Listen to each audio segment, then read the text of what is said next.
तो दोस्तों, जैसा कि आप जानते हैं, बिहार में जमीन सर्वे का काम चल रहा है और इसी सर्वे के दौरान मापी से जुड़ा हुआ एक बहुत ही महत्वपूर्ण अपडेट जो है वो निकल करके सामने आ रहा है। तो आज हम लोग जानेंगे मापी से जुड़ा क्या है ये पूरा अपडेट। तो चलिए वीडियो की शुरुआत करते हैं। तो दोस्तों, जैसा कि अगर आप मापी करवा रहे हैं जमीन का और आप ऑनलाइन आवेदन कर रहे हैं मापी के लिए, तो पहले वहां पर जमाबंदी देने की अनिवार्यता थी कि आप अगर जमाबंदी संख्या दर्ज करते हैं तभी आप उस पोर्टल पे ई मापी के लिए सारे प्रोसेस को कर पाएंगे। हाल ही में मंगलवार को जय सिंह के द्वारा यह घोषणा किया गया है कि अब ई मापी के लिए जो पोर्टल पे हम लोग जमाबंदी संख्या जो दर्ज कराते थे उसकी अनिवार्यता जो है वो समाप्त कर दी गई है और इसे कुछ दिनों के अंदर में पोर्टल पे भी अपडेट कर दिया जाएगा। यानी अगर आप जमीन की मापी करवाना चाहते हैं, ई मापी पोर्टल पे जाकर के जमीन की मापी के लिए कोई भी आवेदन करते हैं, तो उसमें अब आपको जमाबंदी संख्या देना अनिवार्य नहीं होगा। उसमें सुधार करके उस प्रक्रिया को हटा दिया जाएगा और आप बिना जमाबंदी संख्या के भी ई मापी पोर्टल पर अपने आवेदन को कर सकते हैं। तो दोस्तों, चलिए देखते हैं इससे जुड़ा और भी क्या है जानकारी। इसमें ई मापी भू अभिलेख पोर्टल, भू समाधान, भू संपरिवर्तन, ऑनलाइन लगान, ऑनलाइन दाखिल खारिज या ऑनलाइन परिमार्जन के साथ साथ अंचल निरीक्षण की व्यवस्था भी शामिल है। यानी ये सारी व्यवस्था जो है उस ई मापी पोर्टल पे उपलब्ध कराई गई है।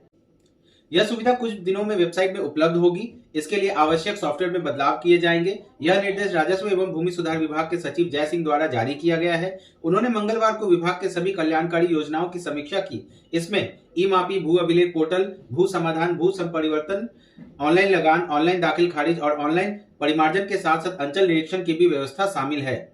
यानी ये सारी सुविधा जो है वो पोर्टल पर उपलब्ध कराई जाएगी। इसी योजना समीक्षा के दौरान उन्होंने ये बताया है कि अब ई मापी के लिए जमाबंदी जो है, जमाबंदी की अनिवार्यता जो है उसे समाप्त कर दी गई है।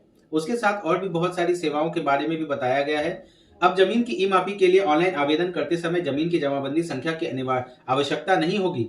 जल्द ही वेबसाइट पर यह सुविधा उपलब्ध कर दी जाएगी। इसके लिए आवश्यक सॉफ्टवेयर में बदलाव किए जा रहे हैं। सचिव ने कहा कि सरकारी भूमि न्यायालय के आदेश, विविध व्यवस्था एवं लोक शिकायत में पारित आदेशों से संबंधित मामलों में भी जमीन की ई मापी कराई जाएगी। इन मामलों को वेबसाइट के ड्रॉप डाउन मेन्यू में जोड़ा जाएगा। तो दोस्तों, ई मापी के लिए बहुत सारे आवेदन आ रहे हैं। कुछ ऐसे दिशा निर्देश है जिसको आपको जानना अनिवार्य है। तो चलिए उस दिशा निर्देश के बारे में हम लोग जानते हैं। वर्तमान में जिलावार प्रति अमीन औसतन 3 मापी के मामले का निपटारा किया जाएगा। तो दोस्तों, ई मापी के माने सरकारी अमीन जो मापी करेगी आपके जमीन का, तो एक दिन में वो केवल 3 आवेदन का निपटारा कर सकती है। तो ऐसे बहुत सारे अमीन जो है वो बहाल किए गए हैं और उनके द्वारा मापी का काम जो है वो लगातार चल रहा है।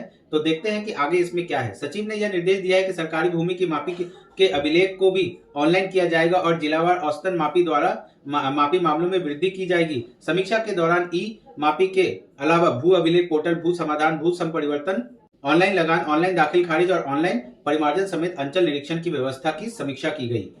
तो दोस्तों, अगर आपको हमारी वीडियो अच्छा लगा तो हमारे वीडियो को लाइक करें, हमारे चैनल को सब्सक्राइब करें। तो आज के लिए इतना ही।